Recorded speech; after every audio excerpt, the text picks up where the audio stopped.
Once upon a time, there lived a very proud and arrogant man whose name was Tobi. He was so handsome that he believed his handsomeness could get him any woman of his choice. He slept with so many women and kept several relationships at the time, with no regard for the feelings of these women. Tobi was known as a serial heartbreaker who played with the emotions of countless women, leaving behind a trail of broken hearts. Tobi reveled in the power he held over these women, finding satisfaction in their tears and desperation. The women he left behind often warned others about him, but Tobi's charm and good looks made it difficult for his next targets to resist. Godzi was one woman who had been with him for over 12 years. Tobi had promised to marry her someday. He even went ahead to introduce himself to her family, providing assurances to her that one day she would be his wife. And Yunoi, believing his every word, chased away all the men who came to ask for her hand in marriage. She remained single, hoping to be married to Tobi. But what she did not know was that Tobi had no plans of ever marrying her. He had made up his mind to marry a virgin woman, of which Osi was not. In Tobi's mind, Osi was just a woman to pass the time with, someone who served his needs without deserving the commitment he falsely promised. For Tobi, the idea of settling down with Yunoi was laughable. Despite all her loyalty, sacrifices, and the years she had invested in him, he believed that marrying a virgin would guarantee loyalty, purity, and devotion, values he lacked but deeply craved in a partner. What Tobi did not know was that life was about to take a dramatic turn. One day, Tobi announced to his friends that he was ready to get married. His friends, who were accustomed to his reckless ways, laughed in disbelief. But Tobi was dead serious. He began searching for a wife, a virgin woman who was untouched and innocent, a woman who would be worthy of his name and status in society. Tobi was so sure of what he wanted. He could not risk ending up with a woman who was like himself. The phobia of being deceived or betrayed by a woman who shared his own unfaithful tendencies consumed him greatly, and Tobi was not willing to endure such a life. He decided to pivot from his current lifestyle, hoping to find his perfect bride. He cut off all communication with the women in his life, including Osi, blocking her calls and avoiding her family. Tobi began to attend church services, believing that he could find virgins in church. He even joined the workforce in church and became actively involved in church activities, hoping to make a good impression. Among those who noticed him was Damola, a quiet, kind-hearted woman known for her modesty and strong faith in God. Damola was everything Tobi had been looking for in a woman. She was a renowned virgin who was not only beautiful but virtuous and deeply rooted in the things of the spirit. Tobi set his sights on her and began to pursue her with the same determination he had once used to chase his countless women. However, Damola was not easily swayed. She had heard of Tobi's reputation and was skeptical of his sudden transformation. Tobi, on seeing her skepticism, put on the performance of his life. He portrayed himself as a changed man, deeply in love with God and determined to build a future with a woman like her. He joined the church prayer group and spent 21 days praying on a mountain. During this time, he fasted so often that he began to lose so much weight. His determination to win Damola over became the talk of the entire church, and many admired his supposed transformation. However, Tobi struggled with his past life. He began to secretly visit his numerous women at night while maintaining his image as a reformed man during the day. He was so confident in his ability to deceive everyone, not knowing that life had other plans for him. One evening, after a prayer meeting, Damola accepted his marriage proposal.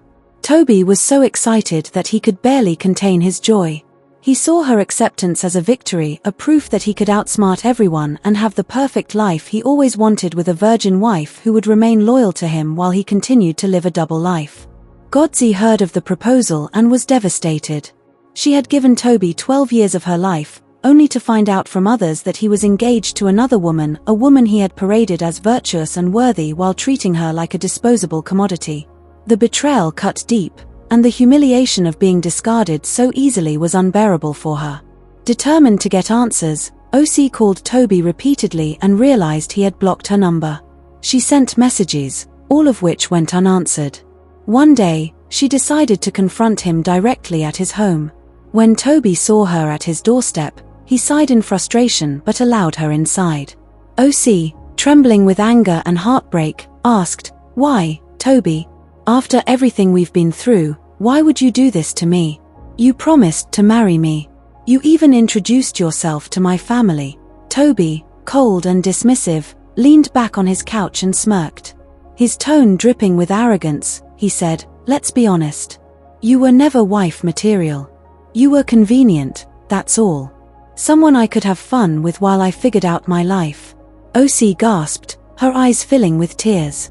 "After 12 years. After everything I gave up for you. I chased away good men because I believed in your lies." Tobi shrugged nonchalantly. "That's your problem. You made your choices. I never put a gun to your head. Look, I need a wife who is pure, someone I can trust to give me loyal children. You don't fit the criteria. It's that simple." OC stared at him in disbelief. His words were like daggers, cutting deeper than she thought possible. "You think you're better than me? That you deserve purity when you've been with countless women? You're a hypocrite, Tobi." Tobi chuckled. "Call me whatever you like. At the end of the day, I'm the one getting married to a woman who meets my standards, and you, well, you're just a chapter I've closed." OC stood there, shaking with rage. She wanted to scream, to hit him, to make him feel even a fraction of the pain he had caused her.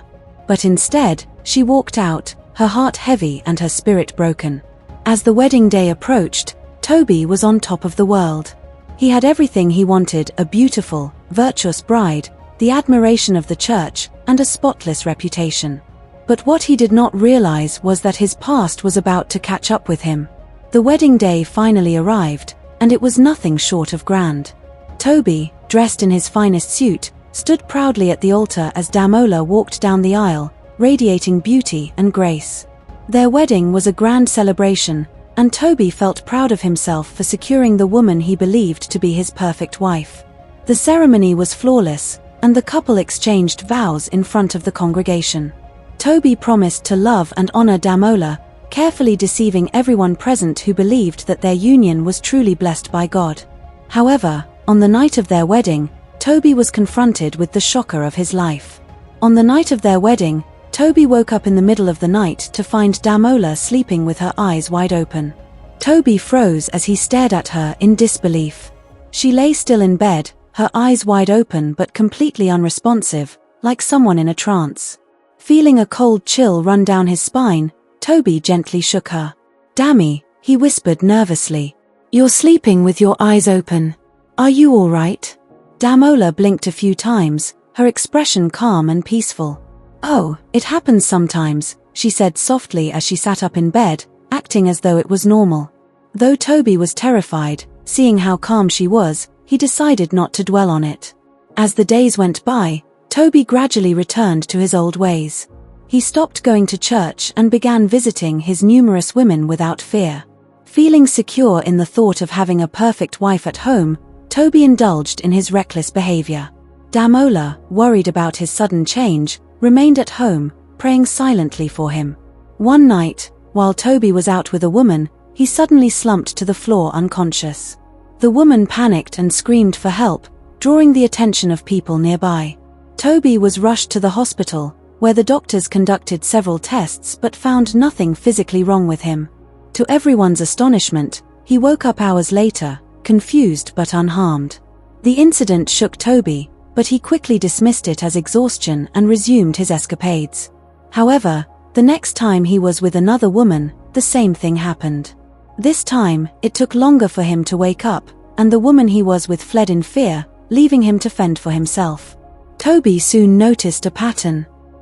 Every time he was with another woman, his body would betray him, leaving him humiliated and vulnerable.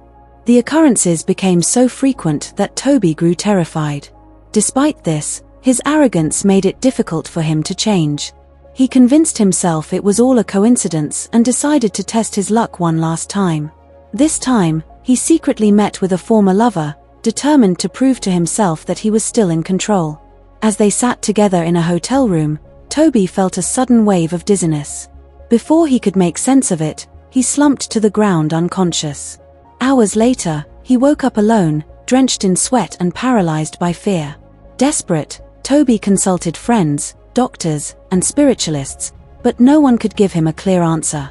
Every time he tried to explain his condition, people dismissed it as stress or guilt. Tobi, however, knew better. This was no coincidence. One of his friends, Tunde, reminded him of OC's parting words, "You think you're better than me? You'll never escape the pain you caused me."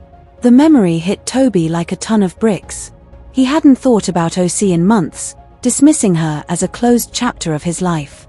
But now, her name brought a chilling realization. Could she be behind this? Tobi searched everywhere for OC, but she was nowhere to be found. All her phone numbers were unreachable. When he visited her family's house, he found it empty. No one seemed to know where she or her family had gone. As the days passed, Tobi's condition worsened. He could no longer be around any woman without collapsing. Troubled and desperate, he turned to Tunde for advice. Tunde took Tobi to a powerful prophetess who performed a cleansing ritual by the river to chase away any evil spirits that might be tormenting him. After the cleansing, Tobi felt uneasy but convinced himself it had worked. To test the result, he went out the next day, despite Damola warning him about a terrible dream she'd had. "Stay home today, Tobi," she pleaded. "I have a bad feeling." Ignoring her warnings, Tobi left the house, determined to prove that the curse was gone. On his way, he saw an extraordinarily beautiful woman walking along the road. Her beauty was so captivating that Tobi couldn't resist. He pulled over and offered her a ride. The woman smiled politely and accepted, introducing herself as Ada. Her voice was soft, but her words carried an unsettling weight. "You seem like a man who enjoys the company of women," she said, glancing at him. Tobi chuckled nervously. "Well, I do enjoy good company. And you, Ada, are beautiful company." They drove to a nearby hotel, and Tobi led her into a room. Everything seemed normal at first, and Tobi began to feel triumphant. But as he moved closer to Ada, he suddenly felt an intense heat overwhelm his body. His heart raced uncontrollably, and his limbs stiffened. Tobi collapsed to the floor, paralyzed but still conscious. To his horror, he watched as Ada transformed before his eyes into a terrifying snake. It slithered toward him, its eyes glowing with menace. Tobi tried to scream, but no words came out. Just as the snake coiled around him, the hotel room door burst open. Standing there was Damola, holding a Bible and praying fervently. The snake hissed and vanished into thin air. Damola rushed to Tobi's side, her face filled with both concern and disappointment. "Tobi," she said softly but firmly, "what did you do to Tunde?" Tobi froze, shocked to hear such a question from her. Memories of his betrayal of Tunde flooded back, how, years ago, he had seduced the woman Tunde loved to prove that no woman could resist his charm. It had been a cruel game to him, but it had shattered Tunde. Tobi stared at Damola, speechless. "Tunde," he managed to croak, his voice barely audible. "Yes, Tobi," Damola replied, her tone unwavering. "Tunde told me everything before we got married. He forgave you, but forgiveness doesn't erase consequences. You destroyed his trust and humiliated him, and you've lived your life repeating that same cycle. But now, it ends." Tobi's body trembled as tears streamed down his face. He felt exposed, broken, and utterly defeated. For the first time, he saw himself for who he truly was, a man who had caused immeasurable pain to those around him, thinking only of his own desires. Damola began to pray over him, her voice filled with authority and conviction.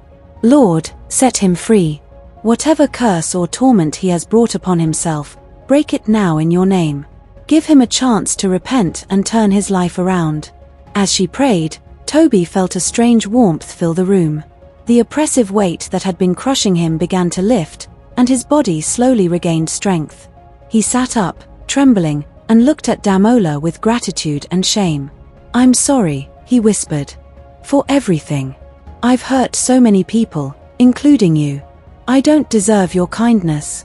Damola knelt beside him, her eyes filled with compassion. "No one is beyond redemption, Tobi. But repentance isn't just about saying sorry, it's about changing your ways." From that day forward, Tobi's life took a dramatic turn. He ended all his affairs and committed himself to rebuilding the trust he had broken. He began attending church with Damola, seeking guidance and support to overcome his old habits. Slowly but surely, he started making amends with those he had wronged, including Tunde, who eventually extended his forgiveness. The journey wasn't easy, and Tobi faced many struggles along the way. But with Damola's unwavering support and his newfound faith, he learned to embrace humility, integrity, and genuine love. Years later, Tobi and Damola sat together, watching their children play in the yard. Tobi looked at her and smiled, his heart full of gratitude. "I don't know where I'd be without you, Dami," he said softly. Damola smiled back, her eyes shining with warmth. "You'd still be lost. But God has a way of finding even the most wayward sheep." Tobi chuckled and nodded. "I'm just thankful he found me and that he gave me you." And for the first time in his life, Tobi felt truly at peace. Kindly click on the subscribe button. Be a part of my growth. Turn on the notifications so that when I post more interesting stories, you'll be the first to get them.